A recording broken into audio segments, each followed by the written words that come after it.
I was born in the southern part of Iran, a city called Abadan. Born in a Muslim family, Shiite Muslim family. My grandfather was a Muslim leader, and he had 19 children, and out of 19 children, he had 84 grandchildren. And obviously, he had to choose one to carry the spiritual pattern of the life and the teachings for the next generation. He asked, he had, obviously there had been some things that, some things had happened, some accidents that I should have been killed, but every single time before a danger was coming toward me, I saw the silhouette of a person that always was there, and I spoke of it openly to others. And my grandfather took that sign, obviously, that there is the spiritual leaders of Islam are looking over this boy and protecting him. So he gave me very close attentions, and he taught me all the things I knew about Islam. I joined Hezbollah. I was in that army for about 3 years. I was studying Quran extensively then. My grandfather actually sowed this seed in my heart that I should share Islam with the poor, misled Christians, you know, that have gone astray, and obviously remind and be a spiritual leader to our family outside Iran. I traveled to Malaysia, where I was caught with 30 illegal passports, put in prison. And so I started teaching Islam in the jail and telling everybody what they must do, what are their duties toward Allah. And so I did this routine every day. I prayed obviously 5 times a day. Shiites do pray 3 times, and they include the 17 rak'ah in the 3 times. But what I did, because I wanted to spend more time with God, I did it at 5 separate times. And then in the end of the evening, I would pray extra prayers. I would have the habit of reading through the Quran cover to cover once every 10 days. And I had gained the spiritual powers out of Islam. In Quran, they have the Jannah and the spiritual beings, and so speaking to them is not forbidden. In fact, there are stories of talking to them that Prophet Muhammad did. So I had been able to connect to that spiritual realm and been able to acquire powers out of that. And so I was able to pray for people, especially when people, someone hurt them or someone did something to them. They would come to me and they would ask me to say a prayer, and immediately that person would get sick, have an accident, this kind of things, you know. I was able to close my eyes, tell you what a person is doing in another room. And so this had made me more power hungry.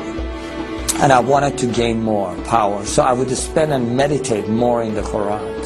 And so as I was doing that one night, I just was meditating in the verses, and there are words in the Quran that are repeated continually, repeatedly, but they have no meanings. They are the secrets of Quran.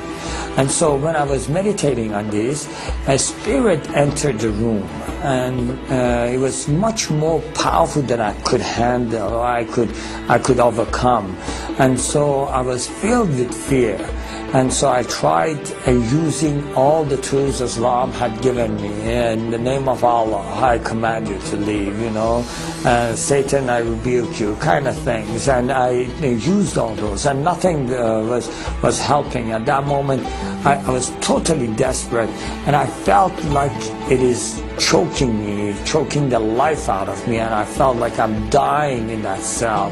And I just cried out to the heavens, and I said, God, in Farsi, Khuda, help me. And immediately I heard a voice, just as clear as you hear my voice today, saying, bring the name of Jesus. And at that moment, I really seriously did not give it 1 second of thought.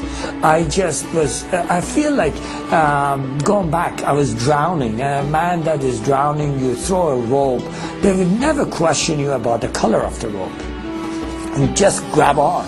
And so I did. I said, Jesus, if you are true, show me yourself.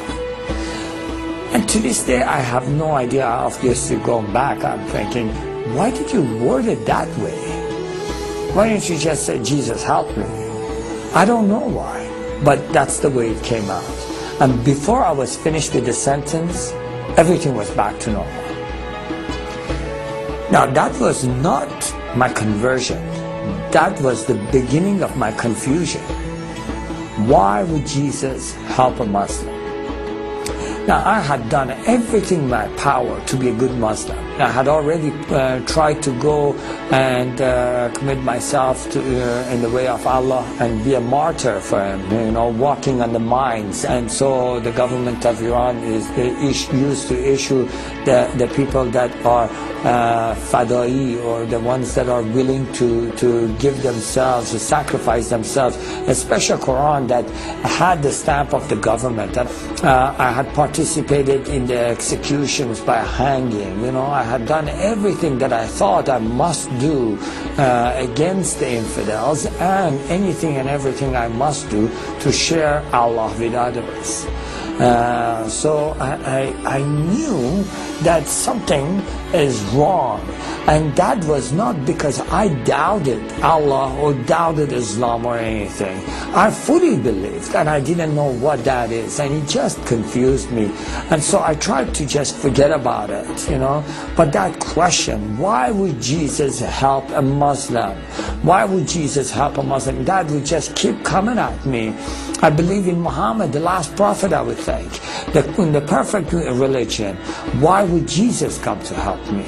And so that 2 weeks period, I just got really confused, and I said, okay, I'm going to pray and fast and ask God Himself to show me the path. Obviously, I thought at that moment, and there are verses and things taught in the Quran that says the ways of Allah are many, and no matter what part and what part of the mountain you climb, you always come to the same mountaintop. And I thought, maybe that is what God is, and then, no, maybe it is different for God. Maybe God has a specific way for me, and He wants me to follow that specific way. So I thought, I will never find out unless I ask this question. So I did. I prayed and fasted, and from the bottom of my heart, with all my strength, I asked, God, what is it that you want me to do? What way is it that you want me to follow? And so for 2 weeks, I sat in one place and I prayed as many hours as I was awake, and I fasted as many hours as I was awake, and I would just fall asleep literally on that place. I would wake up and I would just pray again and again, asking God, what is the way you want me? After 2 weeks, to no avail, I had no answer. And I really got frustrated. I just thought, forget it, what is this? I have no chance of finding out what He wants. I don't even know if God exists. And I have wasted all my life. I have been afraid all my life, trying to do everything that would please Allah. And now He confuses me. If Allah is all great and He sees the heart, He knew in my heart I love Him. And what matters if I call Him whatever name I call Him? He knows in my heart I love Him. And if it does matter to Him, I ask Him. For 2 weeks I sat, prayed, and nothing happens. So, you know what? I'm going to go do my own thing. I'm going to go walk my own path. I'm going to do what pleases me. Obviously, at that very moment, I felt the power of God filled the room. Now, in Islam, the greatest sin you can commit, and you can never be forgiven for that, is doubting God Himself, doubting His teachings, doubting His prophet. And I had done that. And in Islam, they teach you that Allah never visits, God never visits human beings. I feel, and I know against Islam I have committed the greatest sin that can never be forgiven God's presence is in the room, and I'm confronted immediately with His holiness. All this is happening simultaneously, and I'm confronted with His holiness, which